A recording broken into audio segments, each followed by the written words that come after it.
The diplomatic shuttle Harmony descended through the crimson atmosphere of Zarian Prime, its hull gleaming against the alien sunset.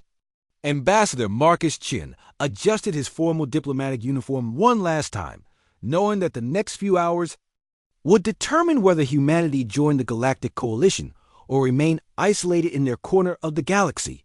The Zarian Empire controlled 12 star systems and commanded respect throughout the known galaxy.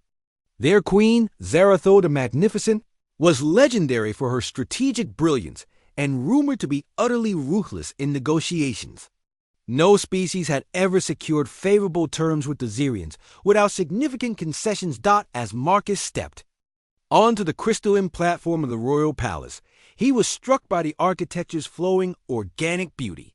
Spires twisted skyward like frozen music, and bioluminescent patterns pulsed along the walls in rhythmic waves. Zarian guards, tall and elegant with their iridescent skin and 4 arms, flanked the entrance with ceremonial weapons that hummed with energy. The throne room was a marvel of alien engineering. The ceiling opened to the sky, where 3 moons hung like pearls against the darkening heavens. At the chamber's center, on a throne carved from a single massive crystal, sat Queen Zara Stole. Marcus had studied every available image and description of the Zarian queen, but nothing had prepared him for the reality. She was breathtaking in a way that transcended species barriers. Her skin shifted through subtle spectrums of blue and silver, like captured starlight. Her eyes held the depth of nebulae, and when she moved, it was with the fluid grace of solar winds through space. Her crown wasn't metal or jewels, but living light that danced around her head in impossible patterns. The formal introduction began as protocol demanded. The Zarian Chancellor announced Marcus with titles and honors, while the Queen regarded him with the cool assessment that intimidated diplomats from dozens of worlds. Ambassador Chun of the Human Coalition, Queen Zarathul spoke, her voice carrying harmonics that seemed to resonate in his chest. Your species requests membership in our alliance. Tell us why the mighty Zarian Empire should concern itself with such a small civilization. Marcus had prepared for this moment for months. His briefing materials contained carefully crafted arguments about human innovation, military potential, and strategic value. He was ready to present humanity's achievements in terraforming, their breakthrough in quantum communications, their expanding fleet capabilities. Instead, as he looked up at the Queen, every prepared word evaporated from his mind. You're so beautiful. I'm speechless, he said. The throne room fell into absolute silence. Guards shifted uncomfortably, their weapons humming more loudly. The Chancellor's 4 eyes widened in what Marcus assumed was shock or offense. Several courtiers made what sounded like gasping noises, but Marcus watched something extraordinary happen to the Queen. The confident, regal bearing faltered for just a moment. The shifting colors of her skin deepened, flowing into warmer hues that resembled what humans might call a blush. Her luminous eyes widened, and she actually looked away before catching herself. That is ... double quotes. The Queen began, then stopped. The living light of her crown flickered uncertainly. Ambassador, this is highly irregular diplomatic protocol. Your Majesty, Marcus said, finding his voice but not his prepared speech. In my species, we have a saying, truth needs no translation. I came here with statistics and strategic analyses, with carefully worded proposals and negotiating positions. But looking at you now, at this incredible civilization you built, at the beauty of your world and your people, I realize that what humanity offers isn't just another military alliance or trade partnership.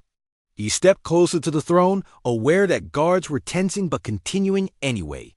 We offer something that perhaps the galaxy has forgotten in all its strategic calculations and territorial negotiations. We offer genuine appreciation for beauty, for wonder, for the incredible diversity of consciousness that exists among the stars. When we see something magnificent, we don't calculate its value or assess its threat potential. We simply ... marvel. The Queen's blush deepened, the warm colors now clearly visible across her features. She leaned forward slightly, her cosmic eyes focused entirely on him. "You find our civilization ... beautiful?" she asked, and for the first time, her voice carried uncertainty rather than authority. "Breathtakingly so," Marcus replied honestly. "Your architecture sings. Your technology flows like art. Your people move like dancers. And you—" He paused, meeting her gaze directly. "You embody a kind of magnificence that transcends any single world or species." The silence stretched, but it was different now.